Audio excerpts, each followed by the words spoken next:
அன்பானவர்களே, தினம் ஒரு தூதன் வழியாக உங்களை சந்திக்கிறேன். இந்த வருஷத்தினுடைய முதல் ஞாயிற்றுக்கிழமை ஆராதனைக்கு ஆயத்தமாய் கொண்டிருப்பீர்கள் என்றதான விசுவாசத்தோடு உங்களோடு பேசுகிறேன். மெய்யாகவே கர்த்தர் நம் மேல் வைத்த அன்பை, இதுவரைக்கும் கர்த்தர் செய்த அதிசயங்களை, அவர் பாராட்டின அந்த கிருபையை எண்ணி நன்றியுள்ள உள்ளத்தோடு இந்த வருஷத்தினுடைய முதல் ஞாயிற்றுக்கிழமை ஆராதனைக்கு நாம் கடந்து போவோம். அது மெய்யாகவே நம்முடைய வாழ்க்கைக்கு அது ஆசீர்வாதமாக இருக்கும். இந்த நாளிலே ரோமர் எழுதின நிருபம் 8வது அதிகாரம் 32வது வசனம், தம்முடைய சொந்த குமாரன் என்றும் பாராமல் நம் எல்லாருக்காகவும் அவரை ஒப்பு கொடுத்தவர் அவரோடு கூட மற்ற எல்லாவற்றையும் நமக்கு அருளாதிருப்பது எப்படி என்று பவுல் சொல்லுகிறார். அப்போ பிதாவாகிய தேவன் தம்முடைய ஒரே மகனான இயேசு கிறிஸ்துவை நமக்காகத்தான் இந்த பூமிக்கு அனுப்பினார். எதற்காக அப்படின்னா, இந்த பூமியிலே அவர் பலியாக வேண்டும், இரத்தம் சிந்தப்பட வேண்டும், சிலுவையில் அடிக்கப்பட வேண்டும், நம்மை முற்றிலும் விடுதலையாக்குவதற்கான ஒரே பலி இயேசு கிறிஸ்துவே என்று பிதா அறிந்து அவரை அனுப்பினார். அப்போது அவர் அனுப்பி நம்ம மேலே வச்ச அன்பை வெளிப்படுத்தினார். அப்படி இருக்கும் பட்சத்தில் இன்றைக்கும் பல தேவைகளோடு, பல கேள்விகளோடு, பல எதிர்பார்ப்புகளோடு, பல குழப்பங்களோடு இருக்கிறீர்கள்.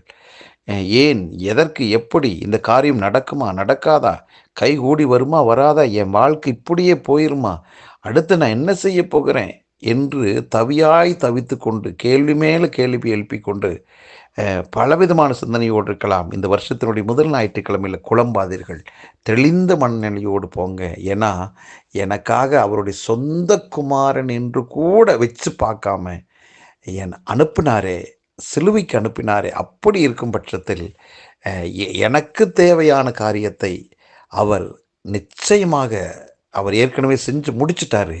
அது ஏற்ற வேளையில் இந்த பூமியில் நான் காண்பேன், அந்த காரியம் என் கண்ணுக்கு முன்னால் வரும், என் கைகூடி வந்து சேரும் என்ற நம்பிக்கை நமக்குள்ளே எழும்பட்டுமே. அப்படிப்பட்ட மாபெரும் அற்புத தியாகத்தை சிலுவையில் செய்து முடித்த அந்த தெய்வத்தை நினைத்து இன்றைக்கு ஆராதனைக்கு போகாமல் நம்மால் எப்படி இருக்க முடியும்? அருமையானவர்களே, இன்றைக்கு மட்டும் நீங்கள் ஆராதனைக்கு போய் பாருங்களேன்.